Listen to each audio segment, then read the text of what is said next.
안녕하세요. 여러분의 답답한 교통 문제를 쉽게 설명해드리는 교통을 읽어주는 남자 장반장입니다. 오늘은 시내버스가 갑자기 사라진 이유에 대해서 얘기해 볼까 합니다. 혹시 내 집 앞 버스가 갑자기 사라졌던 경험들이 있으셨나요? 제가 얼마 전 KBS 추정 60분 팀과 이 문제로 인터뷰를 진행했습니다. 시민들의 불편함은 생각보다 훨씬 심각했는데요. 대체 잘 다니는 버스가 왜 갑자기 사라진 것일까요? 원래 방송 화면을 그대로 보여드리고 싶었지만 저작권 문제로 인해 아래 댓글에 영상 링크를 남겨두었으니 참고하시길 바라고요.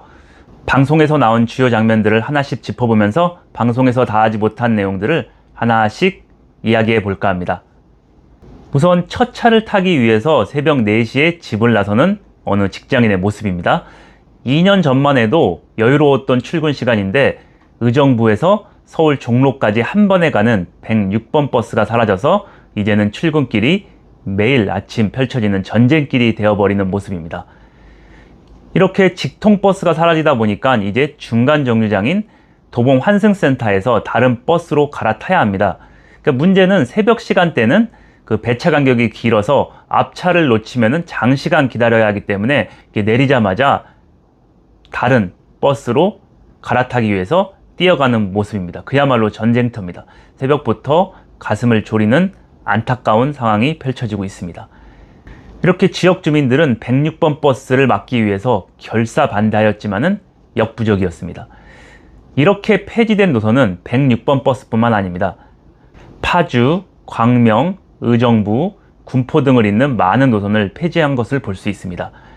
이처럼 수많은 노선을 갑자기 폐지한 이유에 대해 서울시에 문의해 보았지만 돌아온 답변은 재정 지원 문제로 버스 증차는 불가하고 노선을 신설하기 위해 다른 노선을 폐선할 수밖에 없었다라는 것이었습니다. 이렇게 방송 내용을 들어보시니 어떠신가요? 그렇다면 잘 다니는 버스는 왜 갑자기 사라져야만 했고 서울시는 왜 이렇게 무리한 결정을 할 수밖에 없었을까요? 서울시는 시내버스 총량제라는 제도가 있습니다. 쉽게 말해서 서울시 시내버스는 현재 약 7,380대인 총량을 맞춰두고 운영을 하겠다는 것입니다.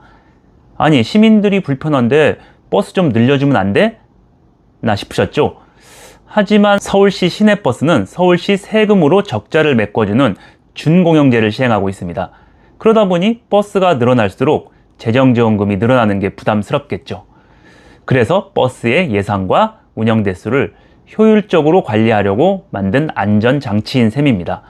그렇다면 새로운 동네에 버스가 필요하다면 어떻게 해야 할까요?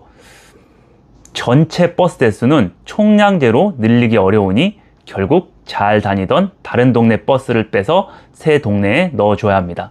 말 그대로 아랫돌을 빼서 윗돌 괴기인 거죠. 제가 인터뷰했던 강동 고덕비지밸리가 딱 그런 곳이었습니다. 고덕비지밸리는 최근 기업들이 많이 들어서면서 하루 출퇴근 인구가 약 한 10,000명 정도가 넘는 곳인데요. 가보시면은 지하철도 없고 정식 시내버스도 한 3324번인가 한 개 노선 뿐입니다. 매일 아침 직장인들에게는 그야말로 출근 전쟁터일 것입니다. 당연히 이런 곳은 신규 버스를 넣어줘야 하겠지만 총량제라는 틀에 갇혀서 결국 고덕 비지밸리로 투입하기 위해서는 경기도민들이 잘 타고 다니는 106번 버스를 폐지한 것입니다. 그렇다면 언제까지 이런 고통을 겪어야 할까요? 다행히도 고덕 비지밸리 인근에는 2028년 하반기에 지하철 9호선이 개통 예정입니다. 그때까지만 임시로 버스 좀 늘려주면 안 돼? 나실 수 있겠지만은 새로운 노선을 만드는 것보다 어려운 게 무엇인가요? 그렇죠. 한 번 만든 버스 노선을 다시 없애는 건 몇 배나 더 어렵습니다. 나중에 지하철이 개통됐다고 해서 잘 타고 다녔던 기존 버스를 없앤다? 주민들의 민원은 빗발칠 것입니다.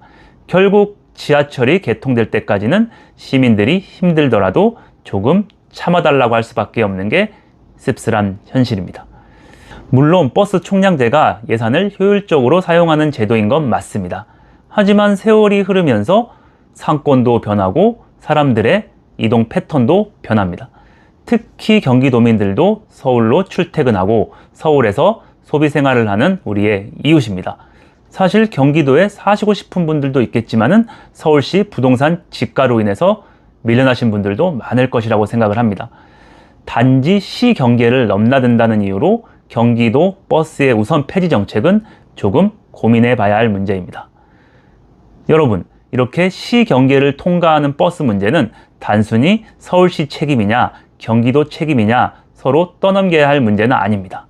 이런 갈등을 해결하기 위해 만든 곳이 대도시권 광역교통위원회입니다.